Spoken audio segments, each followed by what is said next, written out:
The first thing Venarasi noticed about the archive was that it breathed. Not metaphorically.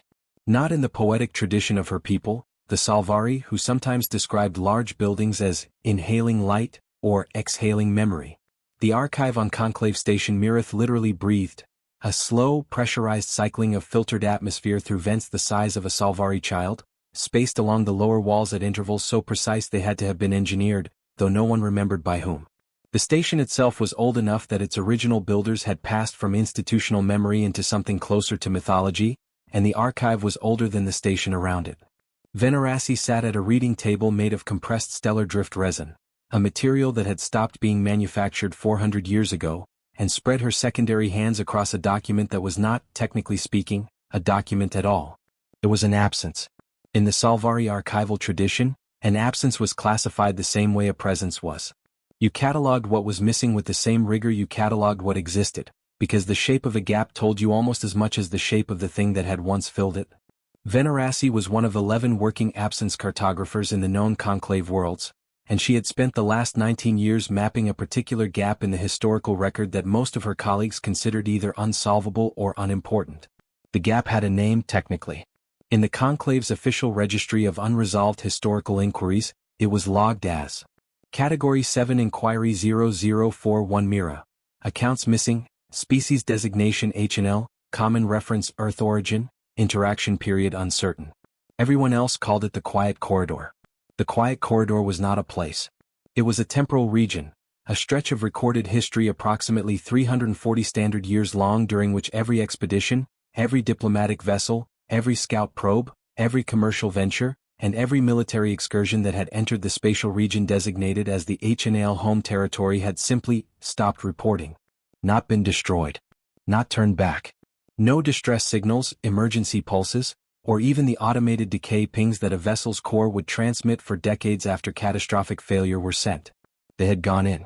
They had not come back. And they had sent nothing. 340 years of silence. Venarasi pressed her primary fingers against the edge of the table and let the texture of the compressed resin ground her. She did this when her mind began to accelerate past usefulness, which happened often. Her mentor had called it running ahead of your evidence, which was both a diagnosis and a warning. The evidence she had was thin. What she was about to do with it was either the most important archival work of her generation or the professional equivalent of stepping off a ledge. She had requested an audience with the Mirith Conclave Subcommittee on Historical Inquiry. They had, to her moderate surprise, said yes. The document in front of her, the absence, was her entire argument. 340 years of nothing, organized into a shape that says something. She had spent 7 years building the organizational structure alone, creating a taxonomy of different kinds of silence, different qualities of absence, and different ways that nothing could mean everything. What she had found, mapped across the full span of the Quiet Corridor, was not random loss. Was a pattern. And the pattern, when you held it right and let your secondary eyes, the one Salvari used for peripheral depth reading, trace its outline, looked almost exactly like a question. Dozens of different species had repeatedly asked this question over a span of 3 centuries and 40 years. Always the same question. Always the same silence in response. She rolled the document closed with practiced care and tucked it into the protective sleeve she'd made from archive-grade material, the kind that could survive vacuum, radiation, and the particular carelessness of committee members who handled historical documents like grocery items. Then she stood, straightened the layered wraps of her traveling clothes, and walked toward the corridor that led to the committee chamber. The archive breathed behind her. She had a feeling it was holding its breath. The Subcommittee on Historical Inquiry met in an aggressively neutral room. No decorations from any single culture. Furniture scaled to accommodate the 7 most common body plans found in conclave member species. Lighting calibrated to a spectrum that was technically visible to everyone and genuinely comfortable for no one. It was the kind of room designed by a committee trying very hard not to offend anyone, which meant it managed to feel vaguely hostile to everyone equally. There were 5 members present. Venarasi recognized 3 of them. Councillor Drevithmar of the Thulian delegation, a broad, slow-moving species whose unhurried appearance concealed minds that processed in massive parallel cascades. He had 4 eyes and the particular stillness of someone who was simultaneously thinking about 17 things. He had been on the subcommittee longer than Venarasi had been alive. Academic Overseer Pelsith of the Creven Institute, representing the scholarly bloc. The Creven were narrow and tall and moved like water finding the lowest point in a room, always settling, always adjusting. Pelsith had written 3 papers dismissing the quiet corridor as a record-keeping anomaly. Veneraci had read all 3 papers. She had, in the margins of her personal copies, annotated each dismissal with the specific counter-evidence. Pelsith had failed to account for. And Mira Tessel, the youngest committee member by a significant margin, a Salvari like Veneraci but from a different cultural lineage, the Tessel branch who were known for their work in systems theory and their deep suspicion of narratives that were too neat. Mira Tessel had requested Veneraci's audience personally. Veneraci didn't know whether to find that encouraging or alarming. The other 2 members she didn't recognize, a compact figure in the breathing apparatus characteristic of deep-pressure species and a tall, pale representative she couldn't immediately place who watched everything with the focused attention of someone trying to memorize a room they expected to need to describe later. "Absence cartographer Veneraci," said Drevithmar, whose voice was low and resonant and moved through a room the way a slow tide moved through shallow water.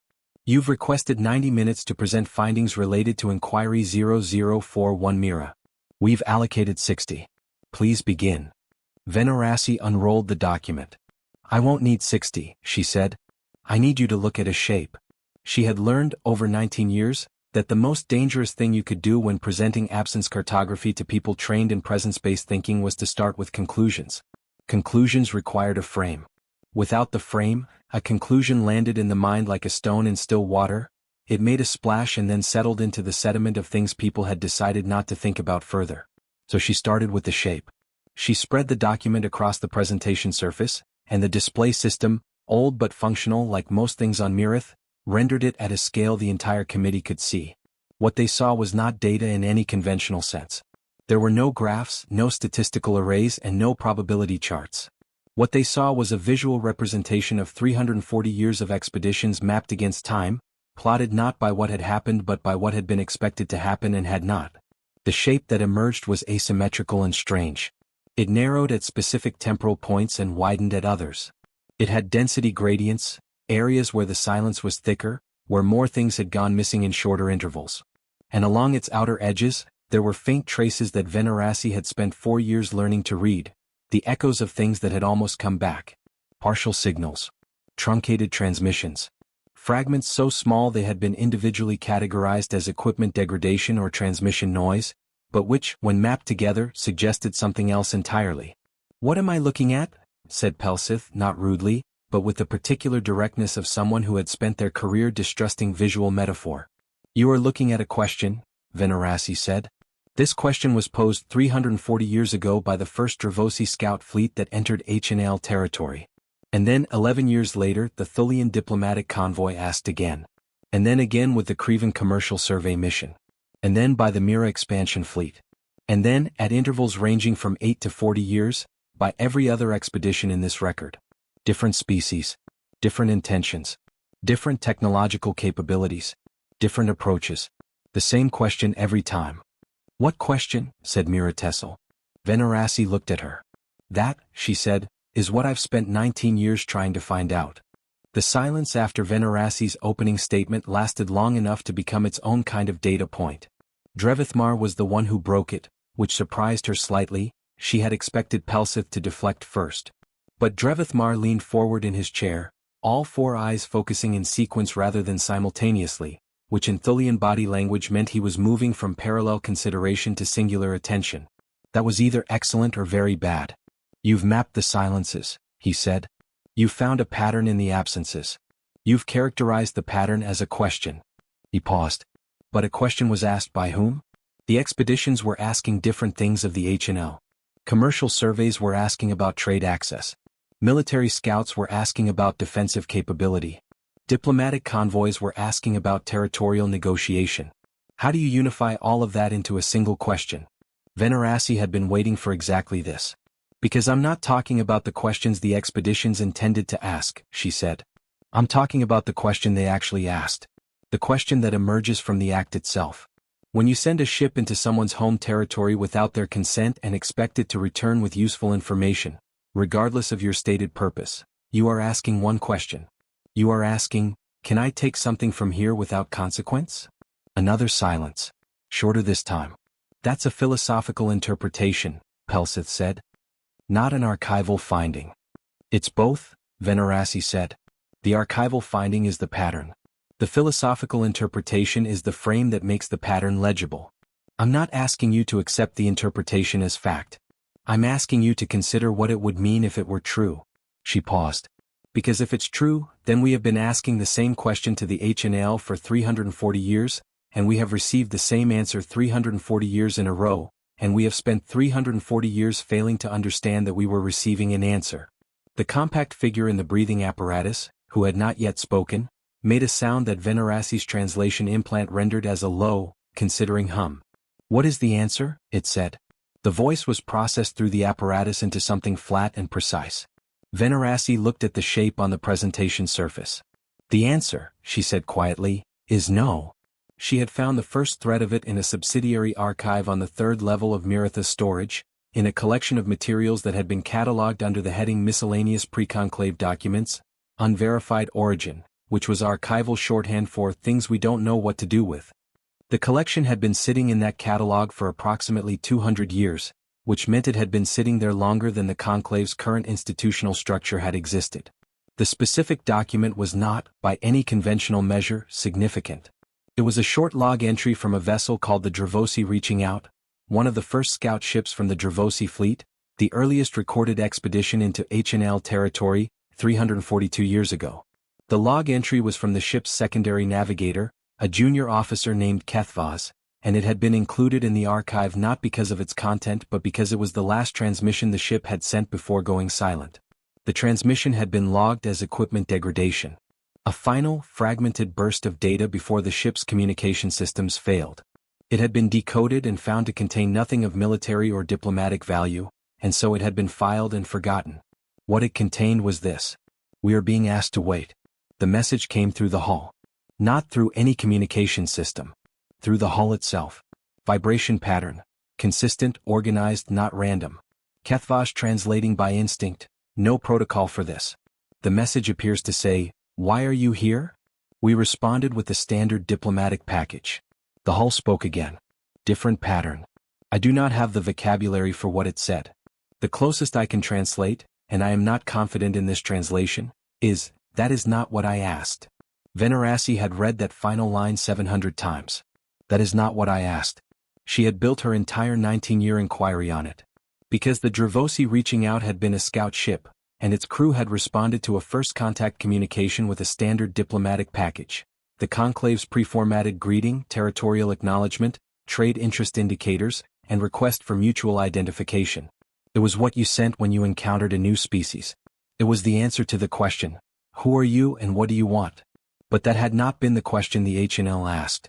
They had asked, "Why are you here?"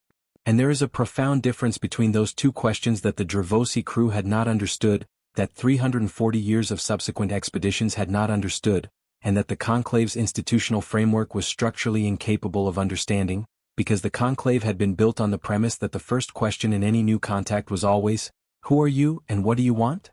What do you want? Every expedition had answered that question. None of them had answered the question that was actually being asked. "You're suggesting," said Miratessel slowly, turning the idea over in the way her branch of Salvari thought, not arguing, not agreeing but finding the weight and texture of it, that the HNL have been attempting communication for 340 years and that every expedition has failed to recognize it as communication. "I'm suggesting more than that," Venerassi said. "I'm suggesting that the HNL has been patient. Extraordinarily, incomprehensibly patient. That they have asked the same question 340 years in a row to hundreds of different visitors, and every time the answer has come back wrong, they have not destroyed the expedition. Not sent them away. Done something else entirely. Something that results in the expedition never returning, but also never sending a distress signal, never triggering emergency systems, and never leaving debris." "You're describing a capture scenario," said Pelsith. "The expeditions are being detained." "I'm describing something more specific than that," Venerassi said. She reached into the document and pulled out a sublayer, a secondary mapping she had built over the last 3 years, after finding a second thread in the archive. This one was more technical, a mapping of the partial signals, the truncated transmissions, and the fragments that had been classified as equipment degradation. When you mapped them together and ran a decoding algorithm, not a standard one but one she had built specifically for this, based on the vibration pattern translation principles described in Kethvaz's final log, they resolved into something. Not a message. Not quite. But a texture. A recurring quality. Every expedition, she said, in its final partial transmission, shows evidence of the same thing. Not fear. Not confusion. This is not the signal degradation of a vessel under physical attack. She paused. What I find in every single final fragment when I decode it through the right filter is evidence of conversation. The room was. They are being talked to, she said. Right up until the end. Whatever the H&L are doing with these expeditions, it begins and ends with conversation. And the conversation ends not when the expedition is destroyed but when, she stopped. When what? Said Drevithmar. When the expedition gives an answer, she said. The right answer. Or the wrong one. I cannot yet determine which. Her name in the records was simply Oren. She appeared in the archive for the first time 47 years into the quiet corridor. A human, which meant she was H&L, the species at the center of Venerassi's inquiry. She appeared not as a subject but as an author, a small notation in a trade document from a species called the Feni, who had operated along the edge of H&L territory during the early corridor period and whose records had survived in unusually complete form because the Feni were meticulous record keepers with a cultural value system that considered archival precision a form of spiritual practice. The notation said, settlement reached with the assistance of H&L mediator Oren, representing no formal authority present as, the word here was a Feni term with no clean translation, something between witness and anchor, and the one who remembers the weight of things. Venerassi had found that notation on a Tuesday, standard station time, and had sat very still for approximately 40 minutes before she trusted herself to begin taking notes. Because Oren appeared again. And again. Over a period of 60 years, longer than most species' active careers, though human lifespans were documented as unusually extended, Oren appeared in Feni trade records, in a partial log from a Salvari merchant vessel. In two this includes fragments of a Crevan academic exchange and one stunning, damaged piece of a Dravosi diplomatic note that survived in a basement archive on a station that no longer existed. In every appearance, Oren was doing the same thing. She was present at the moment when an expedition, vessel, or commercial negotiation reached its resolution. She made her appearance after the initial contact. She arrived, not as a representative of H&L authority, not as an official, not as a warrior or a diplomat in any recognizable formal sense. And she facilitated something that the surviving records described in varying ways but which, through the filter of Venerassi's absence cartography, all pointed at the same underlying dynamic. She asked questions. Not the same question every time. Her questions were neither scripted nor formal in nature. But questions that were, in every case, described by the being she was asking them of as, the word varied by species, but the semantic cluster was consistent, the question I had been avoiding. The Feni mediator who wrote the settlement notation added, in a personal aside that was clearly not intended for the official record. She asked me why I had decided the Feni needed the northern corridor more than the H&L did. I had no answer. I had not realized until she asked, that I had made a decision at all. I had been proceeding as though the corridor were simply available. She made me understand that I had been treating something that was not empty as if it were empty. After that, the negotiation was different. The Salvari merchant log said, the H&L representative, a human smaller than I expected, very still, sat across from our captain for 2 hours. She said very little. At one point she asked a single question which our captain described afterward as, the kind of question that changes the shape of everything you thought you understood before it. Our captain did not repeat the question in the log. He said he wasn't sure he could translate it. Venerassi had read that entry so often that the words had worn grooves in her visual memory. The kind of question that changes the shape of everything you thought you understood before it. She thought about her own 19 years. About the particular quality of the question she had been building toward without fully articulating it.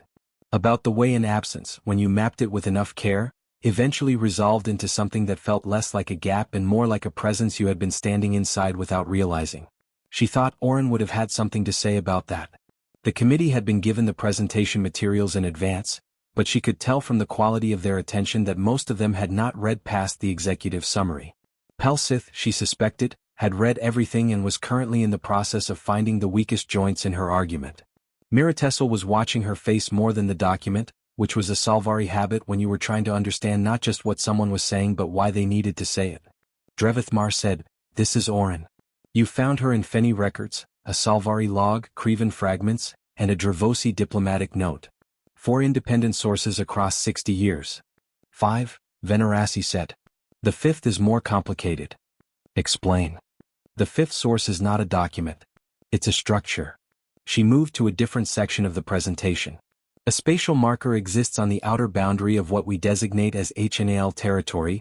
The precise coordinates are in the supplementary materials. Not a station. It is not a beacon in the traditional sense. It's a configuration of mass-dense objects, natural in origin but arranged in a pattern that cannot be natural in arrangement. I found a record of it in a deep survey catalog 3 years ago. The survey team had documented it and dismissed it as a geological curiosity. She pulled the image. The committee looked at it. I applied the same decoding algorithm I used on the final transmissions, she said. The vibration pattern translation developed from HFY's log. The tall, pale figure who had not yet spoken said, "What does it say?" Venerassi took a breath. "It says, this is the place where you can ask your question properly. If you arrive here with the right question, you will be heard. If you arrive here with the wrong question, you will be asked again until you have the right one." She paused. And beneath that, in a notation that appears to have been added later, different arrangement, different density pattern, is a name, Orin. There was a recess. The committees needed recesses the way certain organisms needed to surface for air. The processing of large amounts of information could not happen entirely in the formal context of the session. It needed to spill into hallways and side conversations, and the particular quality of thought only happened when institutional structure was temporarily suspended. Venerassi stood at the narrow viewing port at the end of the committee corridor and looked at the stars. She was not, by temperament, a dramatic thinker. She did not assign emotional weight to astronomical objects or find meaning in the arrangement of light. She was an absence cartographer. Her entire professional practice was built on the discipline of resisting the impulse to assign meaning too quickly, to see a pattern and immediately want it to be the pattern. Patience. Restraint. The willingness to hold a question open longer than was comfortable. But she had been holding this question open for 19 years, and standing at the viewing port, with the spatial marker's coordinates in her mind and the shape of Orin's appearances mapped against the silence of 340 years, she allowed herself, briefly, to feel the weight of what she thought she understood. The HNL, humans, Earth origin, the species that the conclave had categorized and never successfully contacted, were not a military power that destroyed intruders. They were not an isolationist culture that simply refused contact.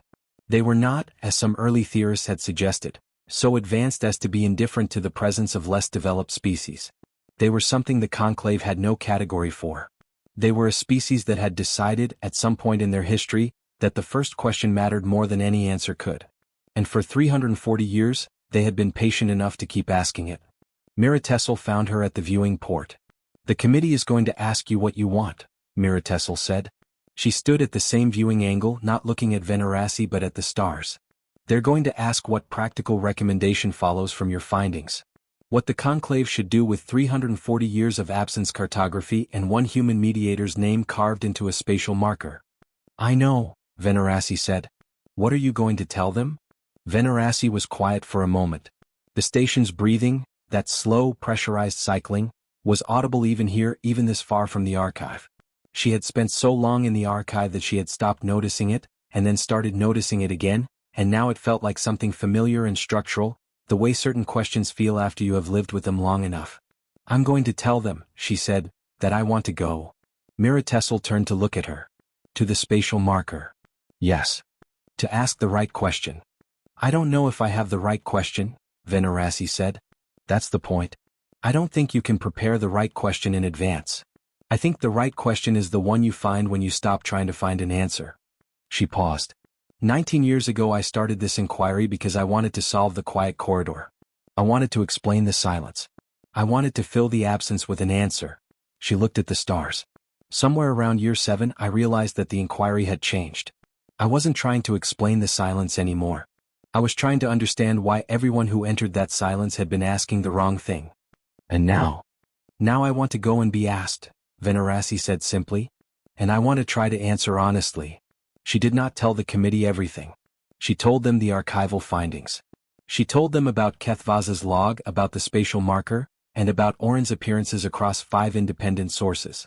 She made the recommendation she had promised Miratessel she would make. A single small vessel, minimal crew, non-military, entering HNL territory not with a diplomatic package or a trade survey or a military assessment, but with a single stated purpose: to find the spatial marker and to wait. She did not tell them about the last thing she had found. The piece had come to her not in the archive but in a dream, which she was professionally embarrassed to admit, except that the dream had sent her back to a sublayer of the Feni record she had previously dismissed, and the sublayer had confirmed it. Oren had left something else behind. Not a document. Not a notation. A question. Her own question, not the one she asked of others, but the one she had apparently asked of herself, preserved in the record because the Feni mediator she had worked with had written it down verbatim in a private note that had survived 300 years of institutional transfers by sheer archival accident. The note said, "The HNO woman asked me at the end of our work if she could write something down. I gave her paper. She wrote a question, folded the paper, and asked me to keep it without reading it. She said, 'Someday someone will come looking for me in the records. When they find you, give them this.' She knew somehow that someone would come." The note continued, "I read it after she left. I have kept it for 30 years. I am including it here because I am old and the records deserve truth." The question Oren had written was this: "When you understand why no one returns from asking the wrong question, will you ask the right one?" The ship Venerasi was given was called, in Conclave Registry, Inquiry Class Vessel 7, Mirith Assignment. She renamed it, as was the custom for long-range missions, and she named it Kethvaz, after the junior navigator whose final log had started everything. It was a small ship.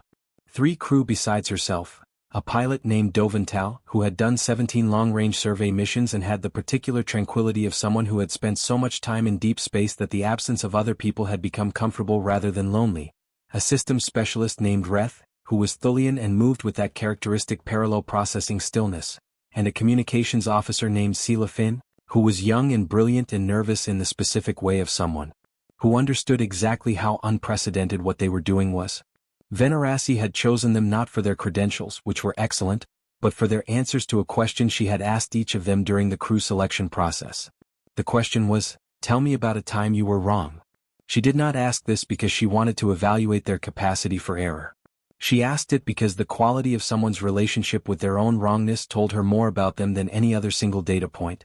Dovental had answered immediately, without hesitation, describing a navigation decision made 15 years ago on her 6th survey mission that had cost them 2 weeks and could have cost them more, and speaking about it with a directness that contained neither self-flagellation nor deflection. Reth had taken longer, the Thulian processing pause, and had eventually described a systems assessment error made during an emergency that had led to the right outcome through the wrong process and had been visibly uncomfortable with the question in a way that suggested the discomfort was itself being examined rather than hidden. Silafin had been the most intriguing. She had asked quietly, "Do you want the most recent time or the most important time?" And when Venerasi said, "Whichever you think I should hear," Silafin had told her about a communication she had misread during her 2nd year of training.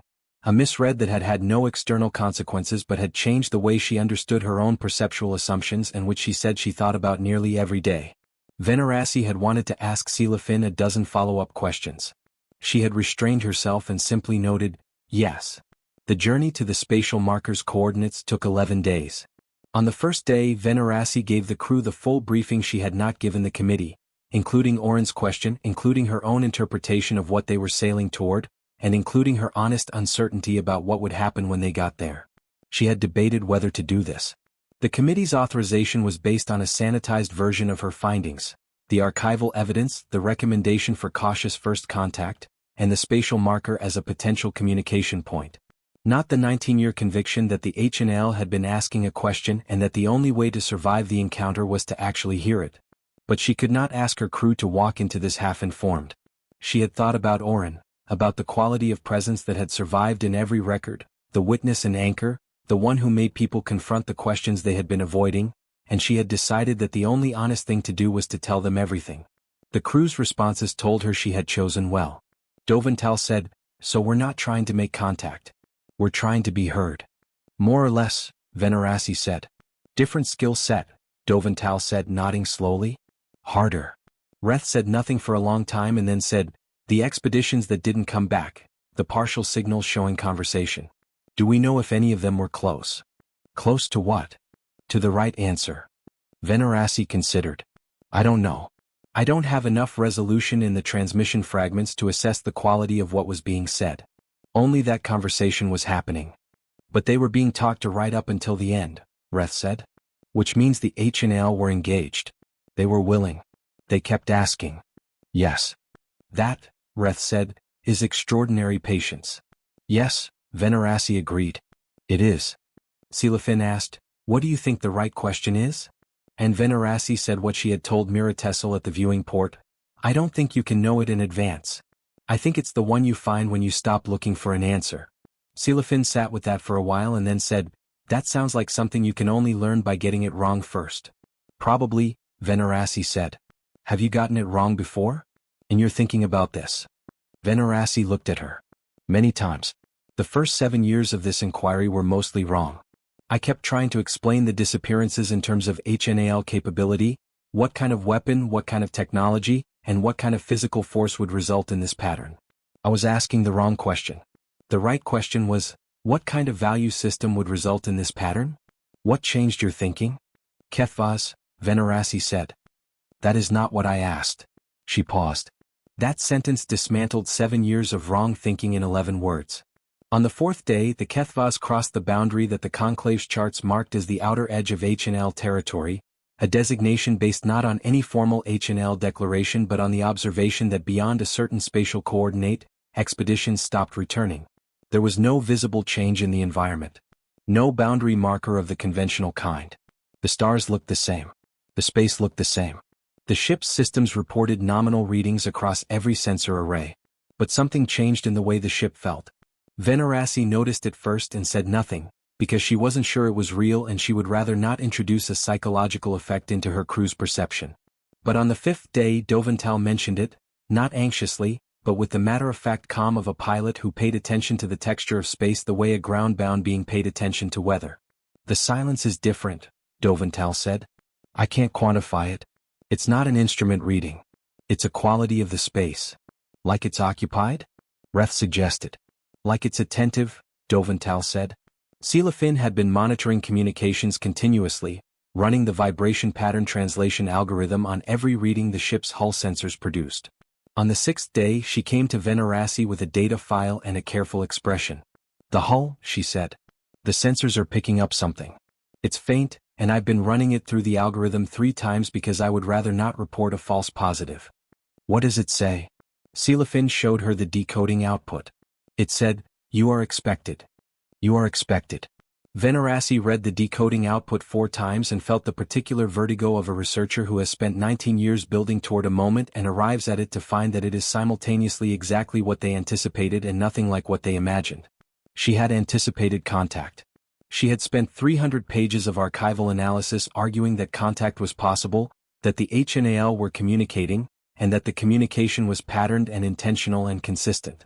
She had gone to the committee with evidence. She had named her ship after the navigator whose final log had started everything. She had chosen her crew based on their relationship with their wrongness. She had done everything a careful, thorough, honest researcher could do to prepare for this moment. What she had not anticipated was the feeling. You are expected. Not, you have been detected. Not, identify yourself. Not the first line of a territorial challenge or a diplomatic protocol or a warning. Expected.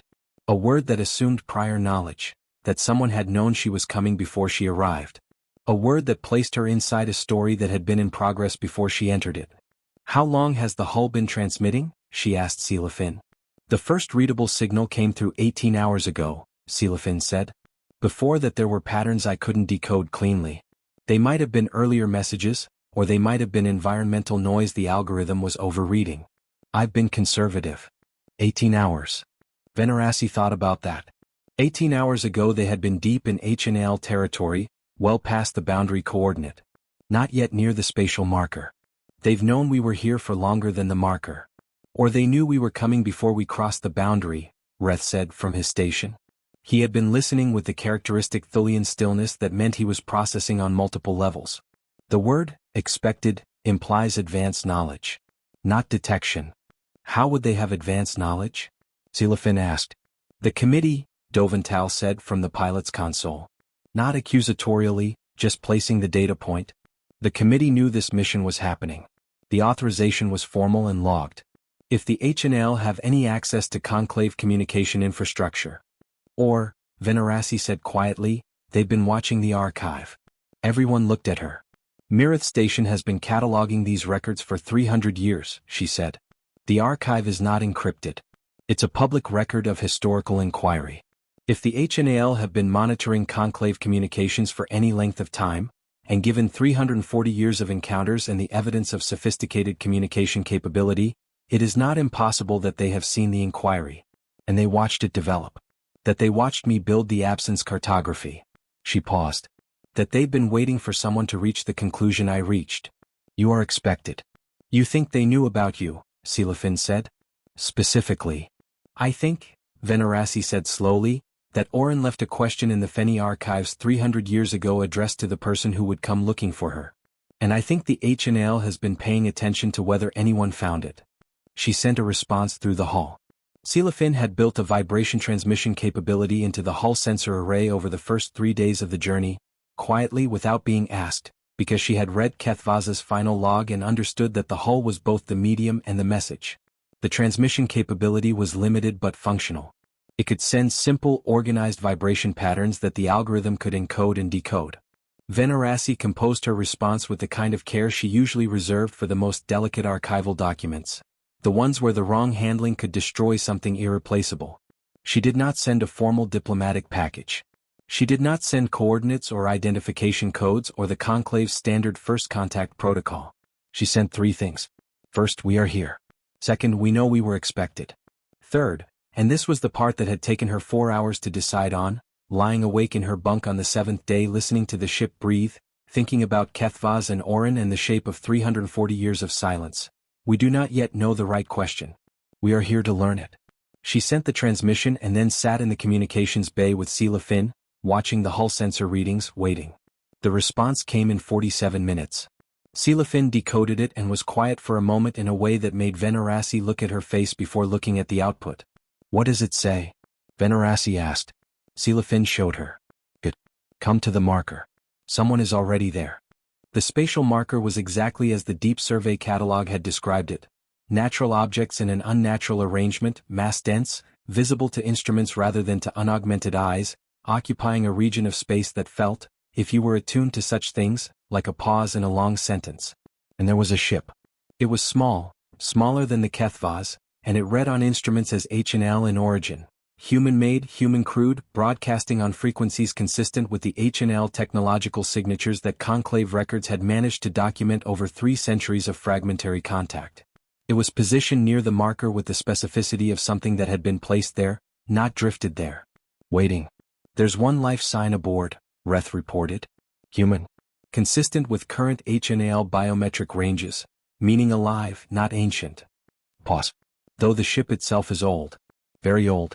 The hull composition reads like early HNL construction. Hundreds of years. Maintained, Dovental said. Continuously. That ship has been cared for. They looked at each other. Open a channel, Venerassi said. Silafin opened the channel, and a voice came through that was nothing like what Venerassi had imagined. Not because she had imagined something specific, but because no imagination could have prepared her for the quality of it. It was an old voice. Not weak, there was nothing frail in it, but deep with the particular density of someone who has spoken a very great deal over a very long time and has, at some point in that history, stopped speaking carelessly. Every word felt chosen. Not performed. Not weighted with deliberate effect. Simply chosen. The way a cartographer chooses exactly the right mark for a point that matters. Absence cartographer, the voice said. I've been reading your work. Venerassi found her voice. You have a long wait ahead of you if you've been here since the marker was made. A sound that might have been a laugh. No. I've been here for 3 weeks. The marker is older than me. I'm just the current custodian. Oren, Venerassi said. Pause. That name is in your records. It is. I'm not the Oren in your records, the voice said. That was my great-great-grandmother, give or take a generation. We passed the name in my family along with the work. The work is what matters. The name is just continuity. A thread. Another pause. You understand threats. You've been following one for 19 years. Venerassi felt something shift. Not in her thinking but in a deeper place, the place where you keep the thing that makes you do the work that no one else thinks is worth doing. You know how long I've been on this inquiry. We've been watching the archive since the 2nd century of the corridor, the current Oren said. Your predecessor in the absence cartography catalog, A Salvari named Vethilon who worked about 80 years ago, got further than most. He identified the vibration pattern communication and attempted to decode it independently. He was close. He died before he could publish his findings. What happened to his work? It was classified by the Conclave Institutional Review Board as speculative and archived in the subsidiary collection on level 3 of Mirith. Pause. Where you found Kethvaz's log. Venerasi absorbed that. His work was in the same collection. 3 folders away from the navigator's log, Oren said. We put it there. There are moments in a long inquiry when you realize that the inquiry has been, in a way you could not have seen from inside it, shaped by forces outside yourself, that the thing you thought you were finding had, in some sense, been placed for you to find. This is not the same as saying the finding was false or that the work was not yours.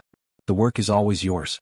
The 19 years of sitting with absences, of building taxonomies of silence, of learning to read the shape of a gap, all of that was Venerasi's, made of her own effort and patience and the particular quality of her mind that had never been able to let the unanswered question rest. But the path had been tended. Kethvaz's log in the subsidiary archive. Vethilon's incomplete work in the same collection. Oren's question in the Feni records, preserved by a mediator's note and then preserved again by archival accident, except it had not been an accident. The HNL had been watching for 300 years, for someone to arrive at the right question. And whenever the archive had shown them a researcher moving in the right direction, they had, quietly, without announcement, without any trail that could be detected unless you were specifically looking for it, made sure the next piece was findable. Not given freely. Not handed over. Just made available to the person who was ready to look. You could have simply made contact, Venerasi said. The words came out steadier than she felt. At any point in 300 years. You could have sent a formal communication to the conclave. You could have established diplomatic relations. You did not need to wait. No, Oren said. We didn't need to wait. We chose to. Why? Because formal contact, the kind you're describing, would have answered the question the conclave wanted answered. Not the one that mattered. Pause. Tell me something, absence cartographer. In 19 years of this inquiry, did you ever want to simply declare a conclusion and close it? Decide if you have enough evidence, write the final report and then move on. Venerasi thought about year 12, the worst year, the one where the archival funding had been reduced and she had spent 6 months teaching introductory cataloging to students who did not want to be there, and where 3 separate colleagues had suggested, with varying degrees of kindness, that she was spending her career on an unsolvable problem. She thought about sitting in the archive on a slow station morning, the breathing all around her and thinking, I could stop. I could write up what I have and call it a contribution and stop. Yes, she said. What kept you going? The question, she said. I couldn't close the question. Every time I tried to settle for what I had, the question would, she stopped. The question would change shape. Like it was still growing. Like there was more to it than I could see from where I was standing. Yes, Oren said. And there was something in the word, not approval exactly, more like recognition. The sound of one person hearing another person describe an experience they know from the inside. That is the thing about real questions. They don't stay still.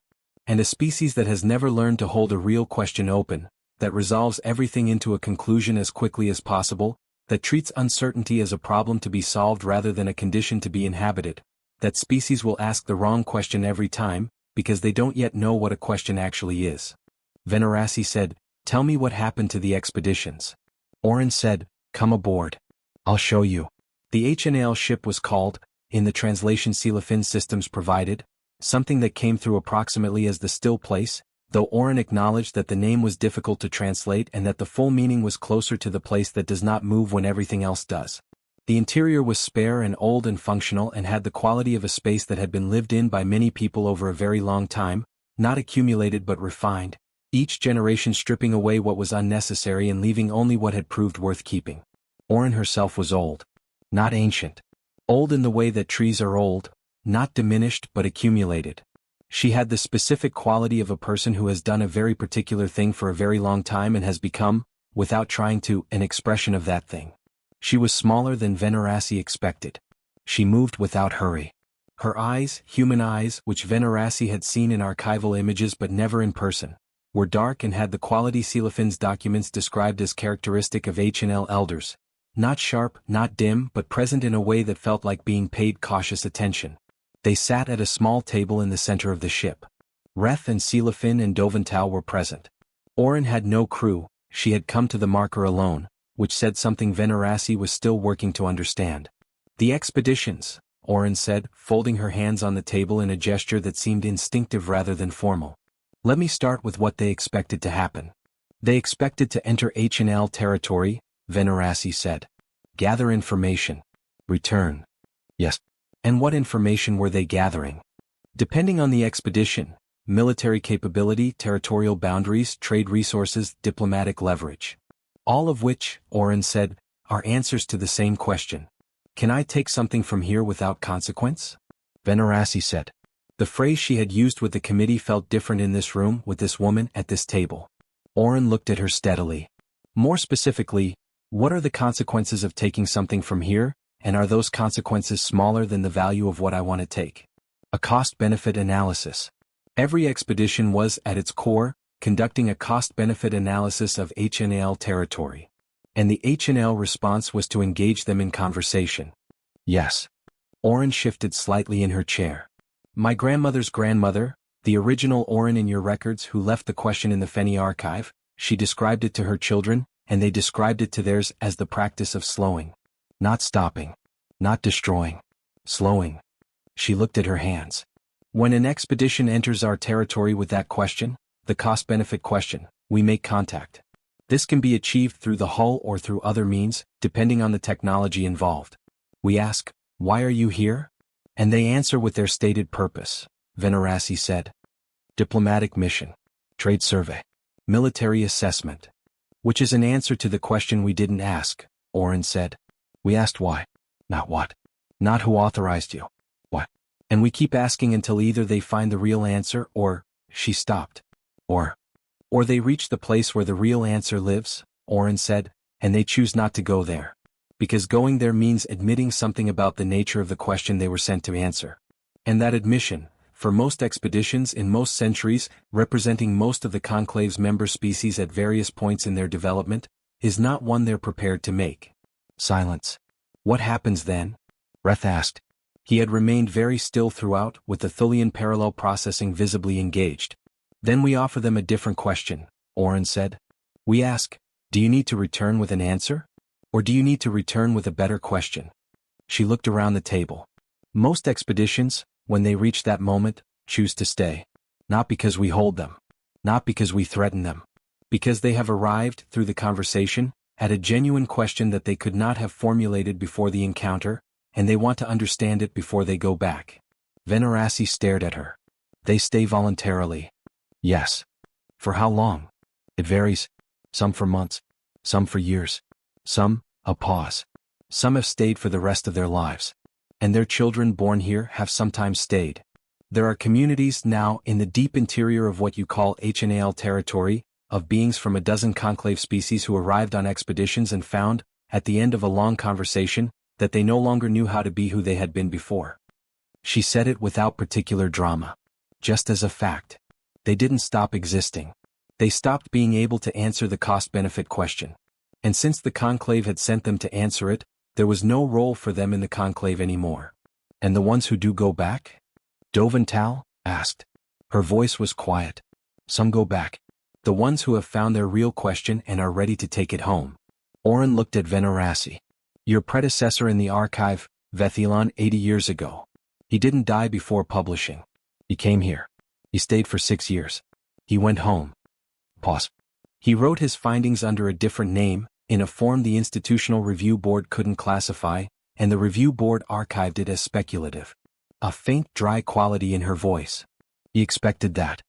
He left it where you would find it. Venerassi thought of the subsidiary archive, level 3. The breathing. The compressed resin table.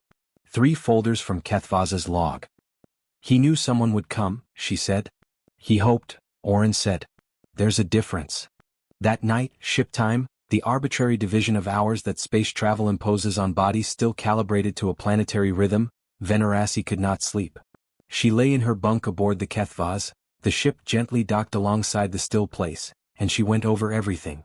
Oren had said with the precision she usually reserved for archival analysis. Not to find errors. Not to build a counterargument. To find the thing she had not yet understood. The expedition stayed voluntarily. Communities in the deep interior. Vethylon had gone home, but he left his real work where the right person could find it.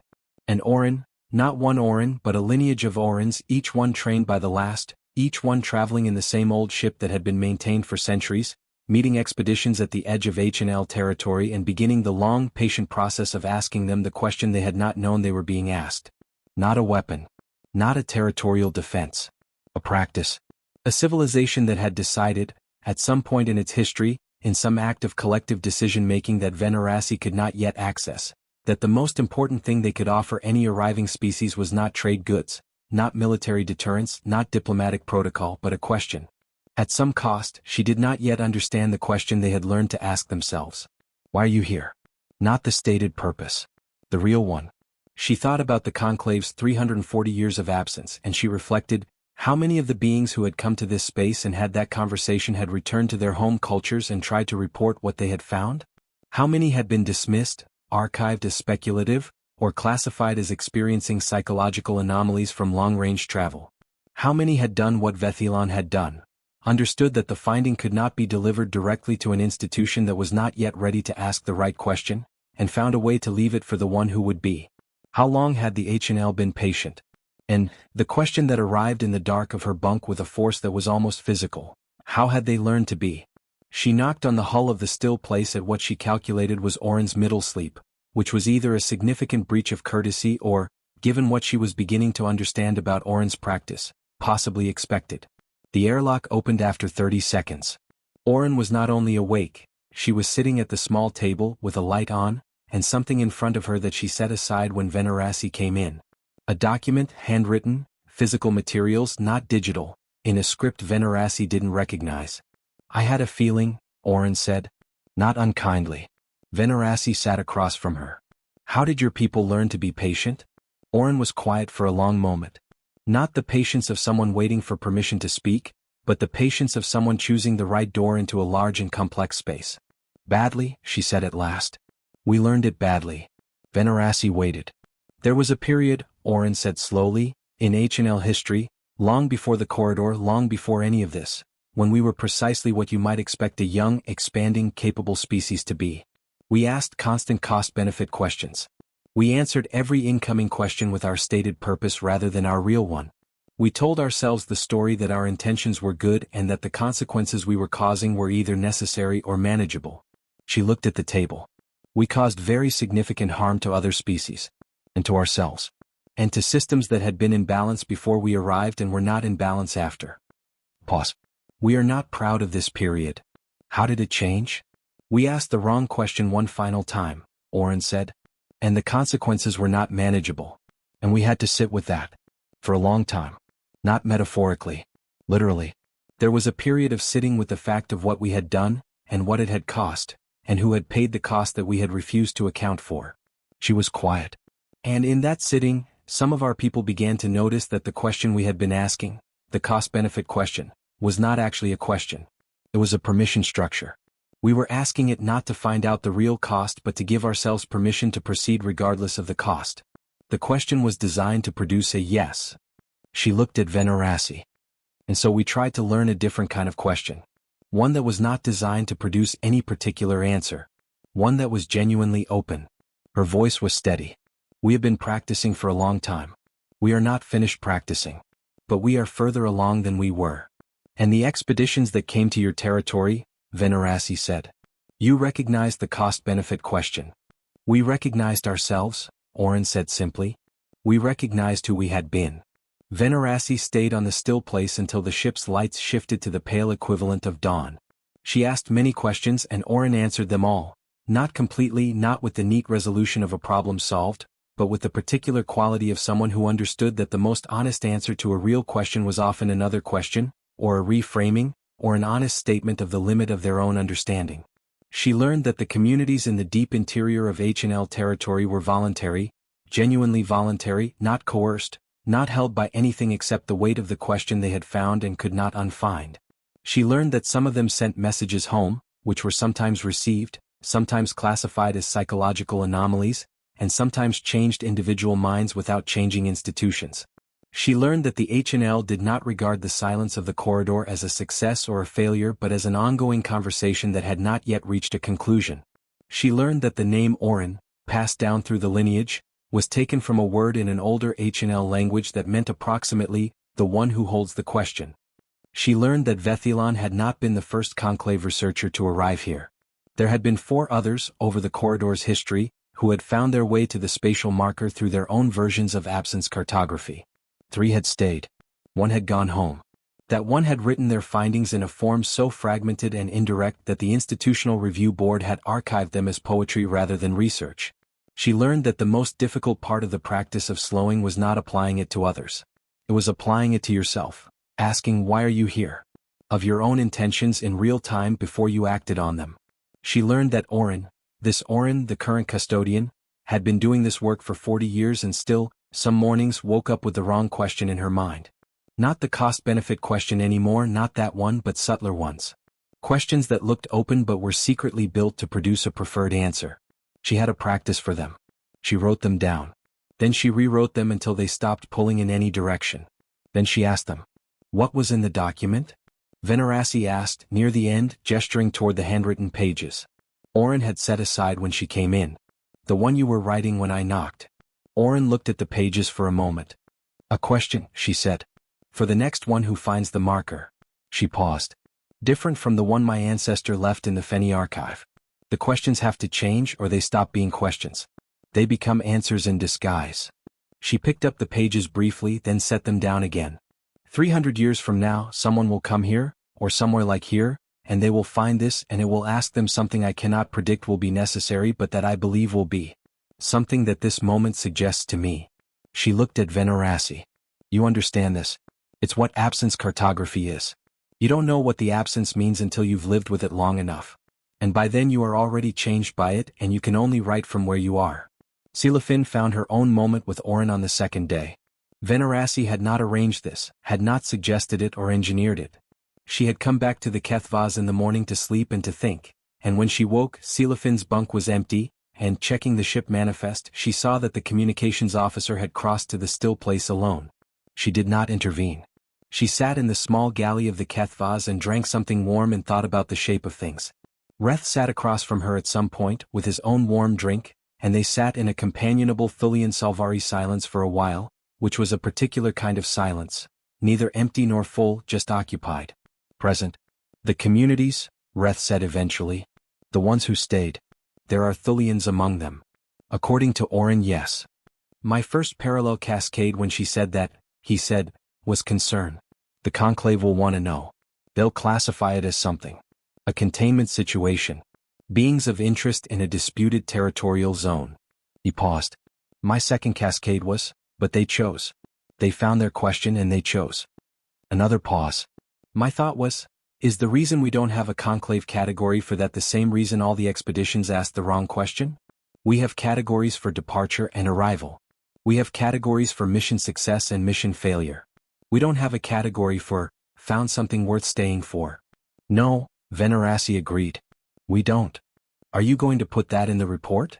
Venerassi thought about the report she would eventually write, the official one for the committee for the institutional record. She contemplated the form the report would require to gain acceptance. She thought about Vethilon, who had understood that his real findings could not be delivered directly to an institution that was not yet ready for them and had found a different form. She thought about the question the archive breathed around her every day on Mirith Station, the one she had been inside for 19 years. I'm going to write 2 reports, she said. Reth looked at her. One for the committee, she said. Archival findings, the spatial marker, evidence of voluntary extended stay by expedition members, and recommendations for a formal non-coercive contact framework. She paused. I will also place this in the subsidiary archive on level 3. For whoever comes next. Silafin came back from the still place late on the second day with the specific expression of someone who has had a conversation that has rearranged something fundamental.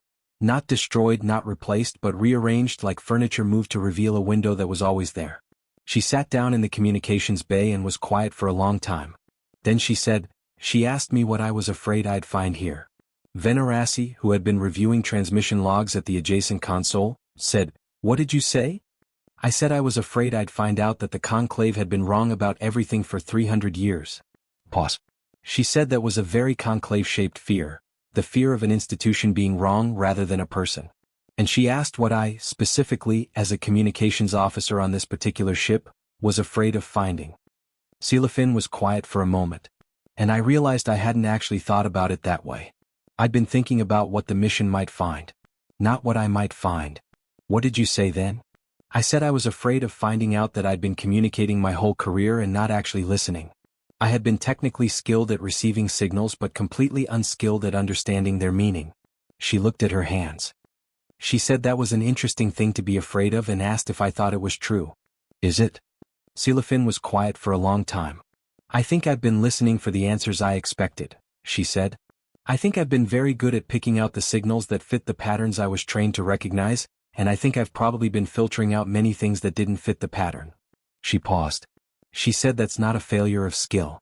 It's a feature of training. She said, the question is what you do when you notice it. What do? You retrain, Silafin said. Not by forgetting what you learned, but by adding a practice. Every time you receive a signal you ask, what am I filtering out? What is this signal saying that I'm designed not to hear? She looked at Venerasi. She said you've been doing that for 19 years. Without knowing it was called anything. Venerasi thought about the subsidiary archive. The breathing. The compressed resin table. The shape of an absence that took years to learn to see. I suppose I have, she said. On the morning of the third day, Dovental went across. She came back 2 hours later and said nothing. She took her place at the pilot's console and sat there for a while, and then without looking away from the console said, she asked me where I was going. What did you say? I said I was going home after this mission. She paused. She said she meant in general. Where was I going in my life? What was I moving toward? A long pause. I've been doing long-range survey missions for 17 years. I've been everywhere and I know how to be anywhere. I've never thought about where I was going because the destination was always given to me by the mission. She was quiet. She asked what I would choose if I did. Another pause. I didn't have an answer. Did she say anything? She said not having an answer is different from not having a question, Dovental said. She said the question is already there. It's just waiting for me to stop moving long enough to hear it. On the last morning, the fourth day when they had determined they would need to begin the return journey if they were to meet the mission timeline the committee had approved, Venerasi went back to the still place one more time. She did not have questions written down. She did not have an agenda. She came with the specific quality of presence that she had spent 19 years developing without knowing it was a practice. The willingness to arrive at a space without a predetermined map and find out what was there. Oren was at the table again. The handwritten document was set aside. Between them, when Venerasi sat down, there was a small object, smooth, dark, and shaped like nothing in particular, which is to say shaped like a thing that has been handled many times and has worn into the specific form of what it is. My grandmother's grandmother carried that, Oren said. The original one. She brought it when she left H&L Space to do the mediator work. She said it helped her remember that the work was not about the work, it was about the person in front of her. Venerasi looked at it. What is it made of? Earth, Oren said. Literally. A piece of the planet, shaped by hand, carried for 300 years. She paused. We are not a sentimental people, not in the way that some species are. But we believe in the physical weight of time. The way carrying something across centuries changes both the thing and the carrier. She looked at the object.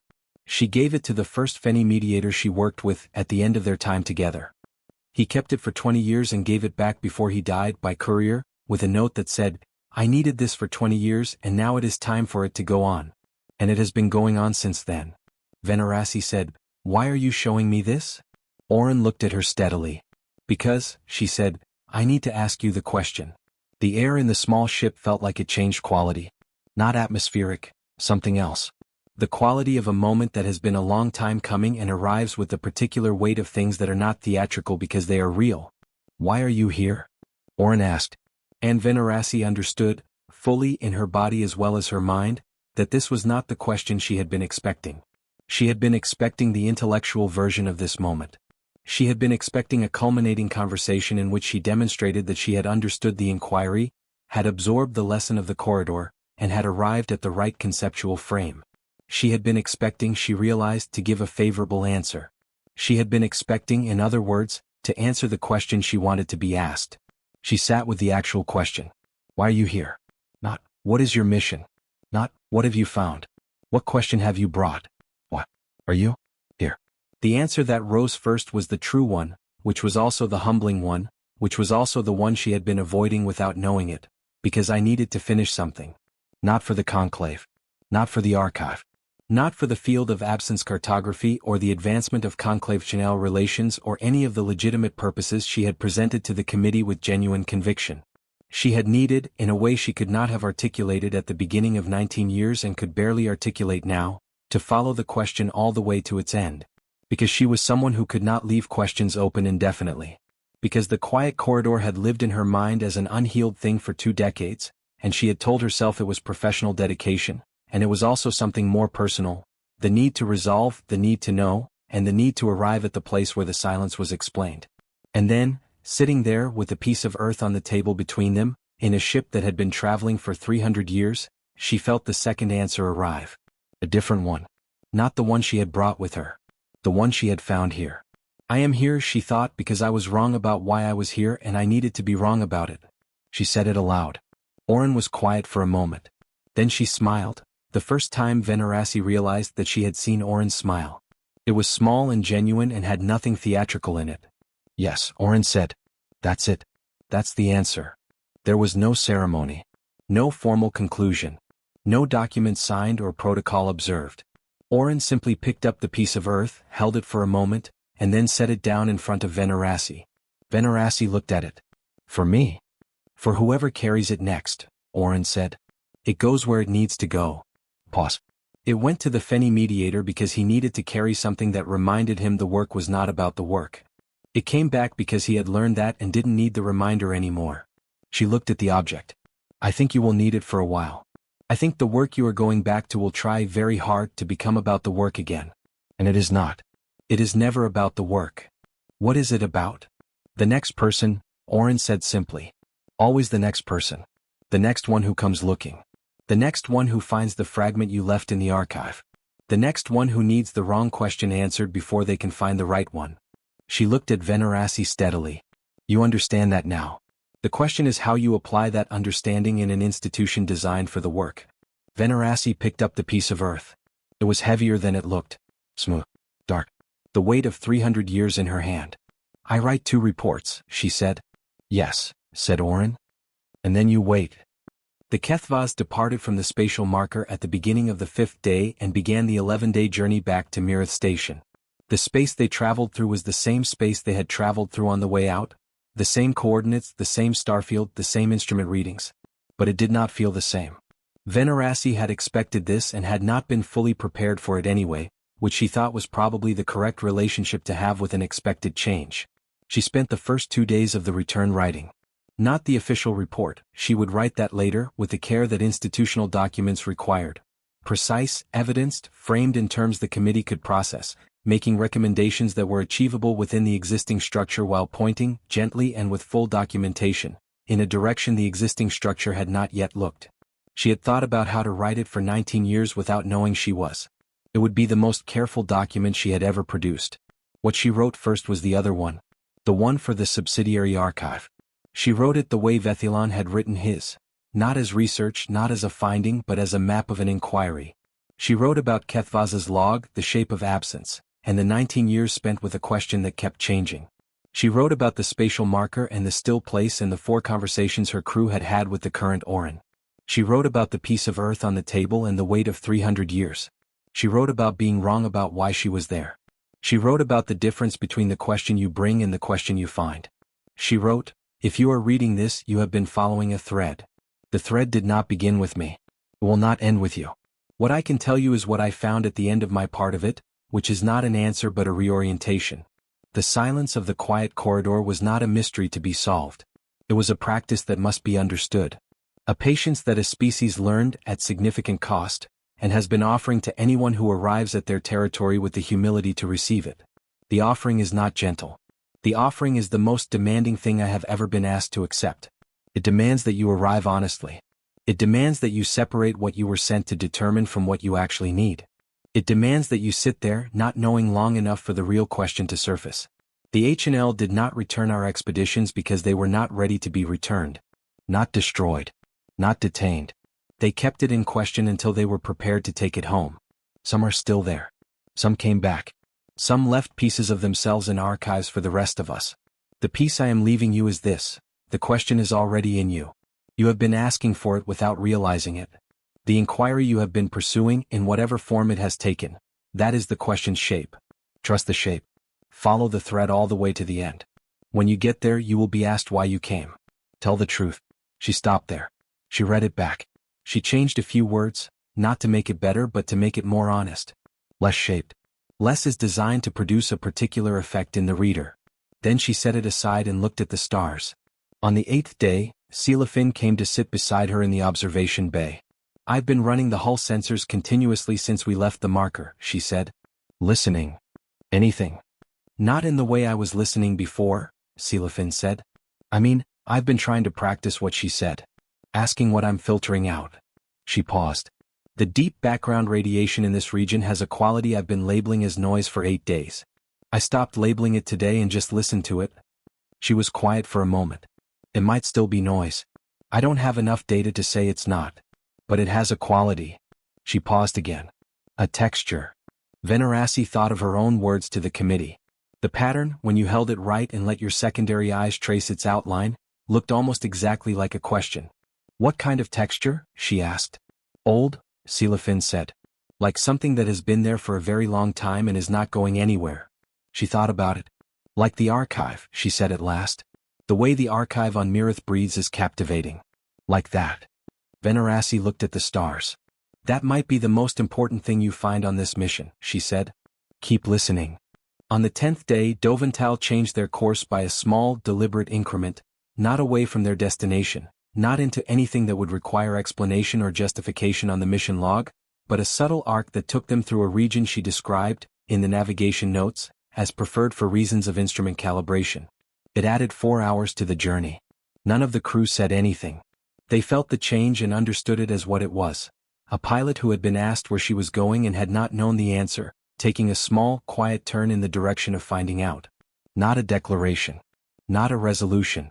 A beginning. Venerassi noted it in her personal log, not in the official log, not in the report, but in her own record, as the work is happening. On the last day Reth said, I want to go back. He said it simply, in the matter-of-fact way of the Thulian when they have processed something to its final resolution. Not now. Not on this mission. But I want to go back when the right arrangement exists and spend time in H&L territory. I want to understand the communities. I want to understand what it means to stay. He paused. I have a question I've been carrying for 30 years that I have never been able to ask properly because I never had the right frame for it. I think I have the frame now. What's the question? Venerassi asked. Reth was quiet for a while. It's about belonging, he said at last. About whether belonging is something you find or something you build. Whether there is a difference. He paused again. The Thulian have a practice, we call it deep parallel, where you hold two contradictory possibilities in simultaneous active consideration without resolving them. It's what I do instead of sleeping. I have been holding two possibilities about belonging for 30 years. He looked at his hands. I think the H&L might have a third possibility I haven't considered. I want to know what it is. Venerassi looked at him. That, she said, is a real question. Yes, he said. I think it is. Mirith Station appeared in the forward display at the end of the 11th day, a constructed thing in the dark, warm and lit and full of the particular hum of a place where a great many different kinds of beings were going about the business of their lives. The archive was located there with its breathing, compressed resin tables, and subsidiary collections on level 3. The committee were in there, with their adjustable furniture and their uncomfortable neutral lighting and their genuine desire to understand a history that had, until now, been too shapeless for them to hold. Venerassi held the piece of earth in her hand. It was still heavy. She did not think it would stop being heavy. She thought about Orin. This Orin, the current custodian, who would be sailing back toward the deep interior of H&L space now, in the old ship that had been maintained for centuries, carrying the weight of a practice that had been learned at significant cost and had been patient enough to keep offering itself to anyone who arrived honestly. She thought about all the Orins before her. She thought about all the people who had arrived at the spatial marker and asked the wrong question and had been held in the space of it until they found the right one and had stayed or returned or left something behind for the next person. She thought about the particular quality of patience that is not waiting, not endurance. Something more active, the practice of remaining genuinely open to an answer you cannot predict, in a space where the easy answer is always available, always tempting and always technically sufficient. She thought, this is what the HNL are. Not the silence. Not the absence. Not the military mystery of 340 years of expeditions that didn't return. What they were was this: a species that had learned, at cost, to hold the question that mattered more than the answer they wanted. And who had, for 300 years, been patient enough to offer that practice to every being who arrived at their door with a cost-benefit question and a ship full of instruments designed to extract useful information. They had not been defending their territory. They had not been asserting superiority. They had not been teaching a lesson or making a point. They had been, and this was the word Veneraci would use in the second report, the one for the subsidiary archive, knowing it would be inadequate and using it anyway, they had been present. Consistently and patiently, without theater, impatience, or the subtle contempt that patience can sometimes conceal. Present with every expedition, every scout, every merchant, and every diplomat who had arrived with the wrong question. And waiting, not for the conclave to evolve into a better version of itself. This is not for a political moment, a strategic advantage, or a formal alignment of institutional interests. Waiting for a person. Just a person. One at a time. Each person carries their thread, follows it, and finds its end. Finding at the end of it no answer. A better question. The docking sequence was completed at 0311 station time. The crew of the Kethvaz disembarked into the soft hum of Mirith station. Tired, changed, and quiet like people who have been somewhere that mattered. Veneraci walked through the station to the archive. It was the middle of the night, station time, and the archive was empty of people. Only her, and the breathing of the old vents, and the compressed resin tables, and the long, careful shelves of everything that had been preserved and catalogued and held against forgetting. She walked to level 3. She found the subsidiary collection, miscellaneous pre-conclave documents, unverified origin, and she stood in front of it for a moment. She found Kethvaz's folder and, 3 folders away, Vethilon's incomplete work, and she took them both down and held them. She thought about junior navigators on scout ships and absent cartographers who spent their careers in basements, all of them following a thread without knowing where it led, all of them adding their piece to something larger than themselves, all of them patient in ways they might not have recognized as patience while they were doing it. She put Vethilon's work back. Then she put Kethvaz's log back. She added her own document, the second report, the one for the archive, the one she had written on the return journey, to the folder. She filed it under a title that was not quite accurate and not quite misleading. Personal Notes on Extended Inquiry, Category 7, 0041 Mira. She noted the location in her official correspondence, in a footnote so brief it would read as an administrative artifact to anyone skimming. Supporting materials filed in subsidiary collection, Level 3, Cluster 14. Whoever came next would find it. She had hoped for them already, for the being she had never met, the absence cartographer, the systems theorist, the communications officer, the pilot, or the person who didn't yet have a category, who would arrive at this collection in some number of years and pull the folder and read and feel the particular quality of something that had been placed for them by someone who had trusted they would come. She set the piece of earth on the table in front of her. She looked at it for a long time. Then she picked it up and put it in her pocket because it was not done yet.